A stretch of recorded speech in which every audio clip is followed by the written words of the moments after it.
Hello, everyone. I have been thinking about gratitude and also gratitude in this time. Like, what does that mean to be grateful in this time? What does it mean to extend our gratitude, even though there's a lot of pain and a lot of horror and a lot that is happening that is just so disturbing or distressing? And how do we stay in ourselves? How do we stay centered? How do we stay experiencing this moment as a teacher, right? So one of the things that Saffron is behind me, so I'm trying to get her to share the seat here. Um, my cat El Gato is taking up half the chair. So how do we, I mean, that's one example of gratitude. Like, oh, I'm grateful for Saffron. I'm grateful for my cat. I'm grateful for my partner. I'm grateful for the roof over my head. I'm grateful, right?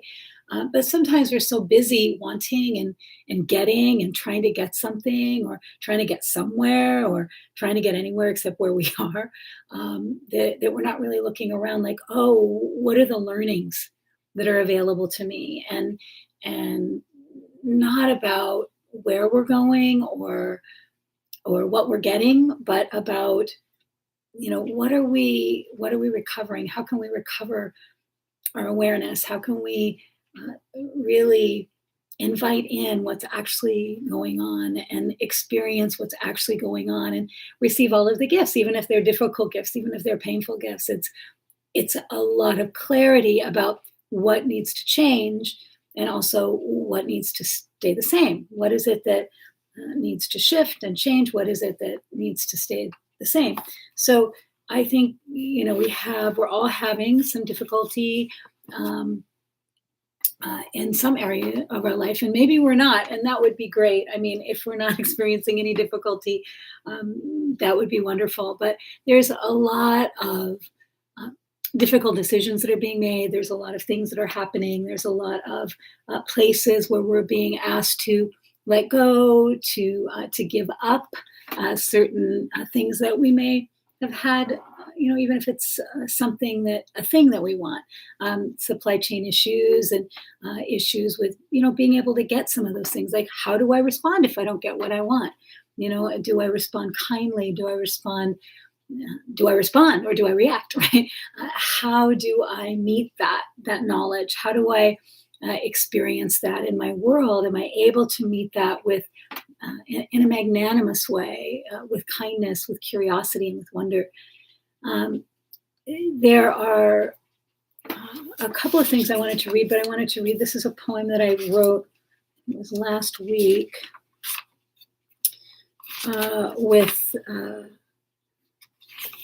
with this in mind, the learnings. Like, it's like we're going into this wilderness, we're going into this unknown place, and what is the gathering that we're doing? And even if we have a lot of pain in our lives, and we all do at some juncture or another, what is it? What is the gift in that pain? What are the seeds that want to be planted? What are the learnings? What are the blessings? What are the gifts? And one of the interesting things about pain is that, gosh, you just can't look good when you're in pain. Like, I don't know about you guys, but when I'm in pain, there's no looking good. There's no doing it right. And so I think that there's also something about just when we have that, to be able to express it in a way that can be received, but also that we're able to see, oh, these are the gifts of the pain. This is what the pain is showing me.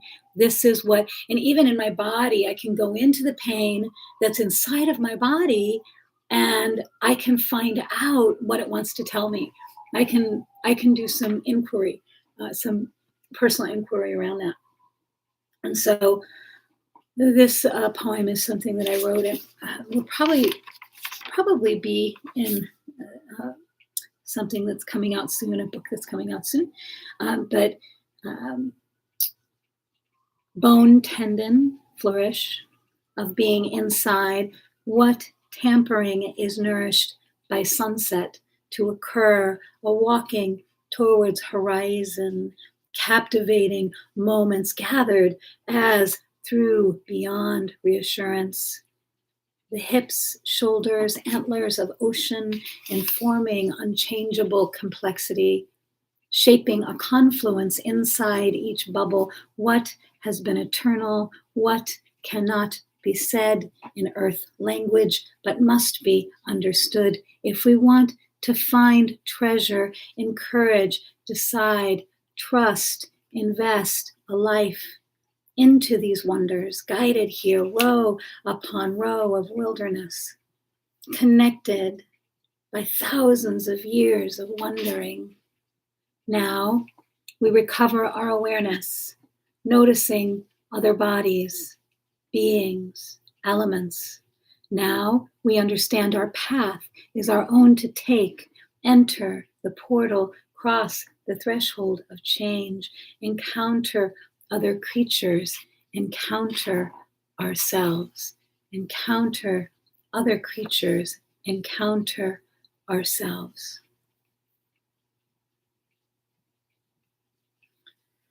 And so when I'm encountering myself, how am I encountering myself? And if I'm having pain, if I'm having a difficulty, if I'm having an issue, am I still willing to encounter myself? Am I still willing to really lean into my own body, my own cells, and to have gratitude for the ability to have this body and to have these cells and to lean into this experience. And I feel like in this moment, we're all being asked to find our true path, to experience our true calling or our destiny.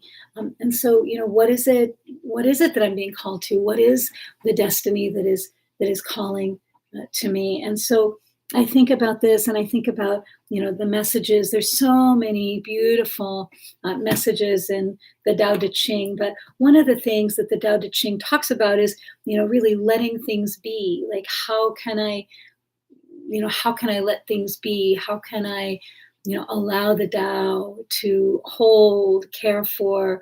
I mean, it's beyond all things. It's beyond all thinking. It's beyond all experience. And so, how can I let life do that? Right? How can I let life do that? And if I don't need to look good, if I'm able to get past that need to look good and have it together, then what is it that I notice? And I love this. It says, this is number 10 from, and this is by Stephen, the New English version by Stephen Mitchell. As the translator. So can you coax your mind from its wandering and keep the original oneness? Can you let your body become supple as a newborn child's? Can you cleanse your inner vision? Can you cleanse your inner vision until you see nothing but light? Can you love people and lead them without imposing your will? Can you deal with the most vital matters by letting events take their course? Can you step back from your own mind and thus understand all things, giving birth and nourishing, having without possessing, acting with no expectations, leading and not trying to control? This is the supreme virtue. This is the supreme virtue. And so I appreciate the Tao Te Ching and its medicine. Every time I read it, it's medicinal. And so for as long as I'm alive, it's that ability to really say what it is that needs to be said, but then to let go, right? To not hold on to it so tightly, right? Like, it's like, oh, this thing is mine, instead of being like, oh, to let go, to open our hands, to hold things with open hands instead of holding them like, if we're not holding them, that they won't continue, they will cease to exist somehow if we're not holding them. And that's just not true. Things will not cease to exist if we're not holding them. If we're not holding them, the mystery will be holding them. The creator will be holding them. The earth itself will be holding them. The sky even sometimes may be holding them. We also lose people. And when we lose people, or when we lose things, or when we have losses, what's important is just to say, oh, thank you for this. Thank you for this person. Thank you for this person in my life that I loved and that was close to me and that I cherished. And, and so then we can start going into the gratitude of it and we can start going into the love of it instead of just simply looking at the loss of it, right?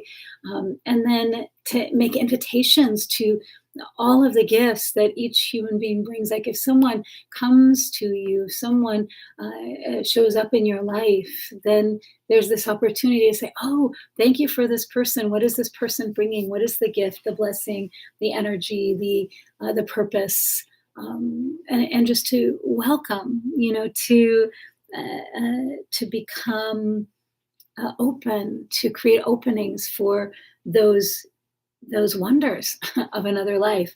Like what I'm saying in my poem, how can we encounter other beings, other creatures, and how can we encounter ourselves in all of those encounters? And because really, we're all here reflecting one another. We're all here as mirrors for one another, and we're all here learning together. So I think now it's the learning together that we're really being called to do. How can I be willing to learn? How can I be willing to come in to my conversations, enter into the day, enter into my relationships with all beings in a receptive way, in a way where I am offering something and giving something, but also where I'm receptive and I'm receiving something, I'm learning something, and I'm having a relationship that is reciprocal, that it's not just a one way experience, it's a two-way experience. And so I would just ask, like, what are my encounters right now at this time with other creatures, and how do I encounter, what is my ability to encounter myself? Do I encounter myself? Am I able to cross the threshold of change and experience the thresholds of change that are meaningful to me? And so I would like us to be thinking about that and about how and what we're experiencing at this time. So what are my purpose, my dreams? What's my purpose? What are my purpose? what is my purpose? What are my dreams? What are my gifts and my talents? And how can I deliver them here? And how can I be grateful for everything, absolutely everything that crosses my path? Have a really good week. We'll see you next Thursday.